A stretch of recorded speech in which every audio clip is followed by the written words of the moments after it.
U.S. President Trump has ordered cuts to joint military drills with South Korea, citing costs and his relationship with North Korean leader Kim Jong Un, a shift that could alter deterrence calculations on the peninsula. This is Omni View, episode 146. The order directs reductions in the scale and frequency of exercises that have formed a central part of alliance readiness for decades. South Korean officials have not yet released a detailed public plan for how the changes will be carried out. The Wall Street Journal reports the directive as a presidential decision focused on lowering expenses while maintaining the bilateral relationship. North Korean state media have long described these drills as rehearsals for invasion, while U.S. defense officials have described them as essential for testing command integration and rapid reinforcement.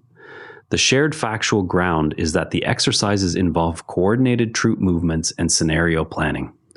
Views diverge on whether trimming them weakens deterrence or opens space for diplomatic movement, depending on whether the priority is visible military presence or cost control. This adjustment sits within the wider pattern of U.S.-China relations, where changes on the Korean peninsula can affect calculations in Beijing. Previous reductions in drill schedules have sometimes coincided with diplomatic overtures and sometimes with periods of heightened tension. What happens next is that the first revised exercise calendar will show whether overall training tempo has shifted in measurable ways. Shifting now to Malaysia.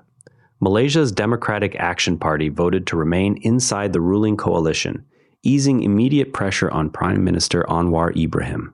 The decision followed internal discussions about policy disagreements and the value of continued participation. Nikkei Asia frames the outcome as a pragmatic step that preserves the government's parliamentary majority.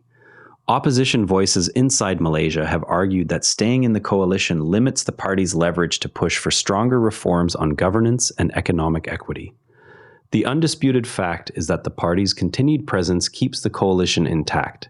The difference in views centers on whether this arrangement sustains steady governance or delays needed changes. Party statements stressed the importance of stability ahead of upcoming legislative sessions. Next, friction along the Thailand-Cambodia border has entered domestic debate in both countries. No major new clashes have been reported recently, and patrols along with diplomatic channels remain active in disputed areas. Nikkei Asia notes that the issue is reshaping conversations inside Thailand about national sovereignty and regional relations. Cambodian officials have emphasized the need for dialogue through existing mechanisms. Thai commentators have highlighted concerns over resource claims and historical grievances. The factual baseline is that patrols and diplomatic exchanges continue. Perspectives differ on whether the tensions reflect routine boundary management or deeper strategic competition. Local media in both nations have increased coverage in recent weeks. Meanwhile, in Zambia, authorities arrested several senior opposition figures days after the presidential election, alleging involvement in an insurrection plot. The leading opposition candidate has stated that an attempt was made on his life. BBC Africa reports the arrests as part of official efforts to maintain order following the vote. Opposition representatives describe the detentions as politically motivated actions intended to weaken challengers. The shared fact is that the arrests occurred shortly after results began to be tallied. Interpretations split on whether they reflect legitimate security concerns or efforts to consolidate power. Electoral Commission updates indicate that more than half of constituencies have now been counted. China's July economic indicators showed further slowdown. Industrial output, retail sales, and investment figures all came in below expectations, extending a pattern of weak domestic demand. Bloomberg and CNBC both report that the data revived concerns about the pace of recovery. Exports provided some offset, but did not fully compensate for the domestic shortfalls. Chinese officials have pointed to external factors and structural adjustments as contributors. International analysts note that supply and demand imbalances appear to be deepening. The undisputed numbers show slower growth across the three main categories. The difference lies in how much weight to assign to cyclical versus longer-term causes. The figures have prompted fresh discussion among economists about the timing of any new policy responses. Astronomers have identified a young, rapidly growing black hole surrounded by dense gas from the early universe.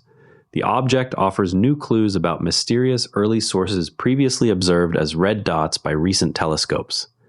The Hindu International reports that the finding may help classify some of those early objects. Researchers note that the thick gas envelope distinguishes this case from more typical black holes observed at later cosmic times. The core observation is the presence of the gas-rich object at high redshift. Debate centers on how common such systems were and what they imply for models of black hole formation.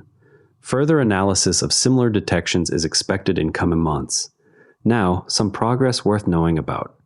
Members of the Australian Education Union in Victoria voted 79% in favor of a new 4-year pay and conditions deal. The agreement includes salary rises between 28.3% and 32.4%, plus a one-time $2,000 payment. A planned strike has been called off. The Guardian reports that the outcome followed extended bargaining and internal union debate. The final package reflects both government offers and member pressure. The agreement sets Victorian teachers' salaries above those in other Australian states. The concrete change is the ratified pay scale and the cancellation of industrial action. The remaining variable is how the higher costs will be absorbed within state budgets over the coming years. Union members had pushed for the improved terms during the year-long negotiation process.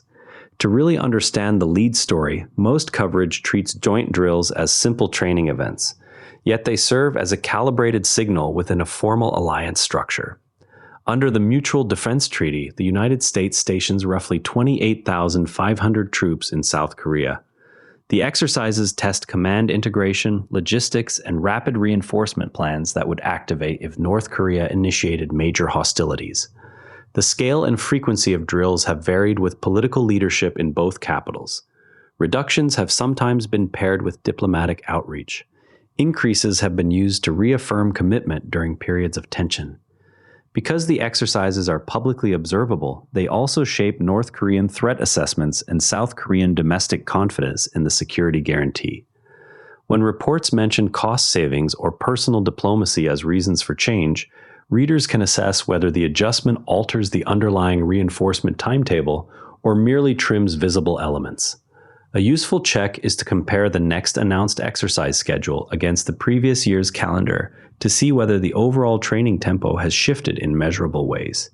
If you want to go deeper on the U.S. South Korea drills, compare how the Wall Street Journal and the Hindu International are covering the same developments. Tomorrow, watch for further updates on Zambia's election tally and any official statements on the opposition detentions. That wraps up today's Omni View. Remember, the best informed people read more than one perspective, and the calmest ones know that most days, somewhere, something is quietly getting better. For full source links, check out today's written briefing on the Omni View Summaries page. Share this with someone who values fair coverage. See you tomorrow. And if you'd rather watch than listen, find us on YouTube at NARA Network. Links in the show notes.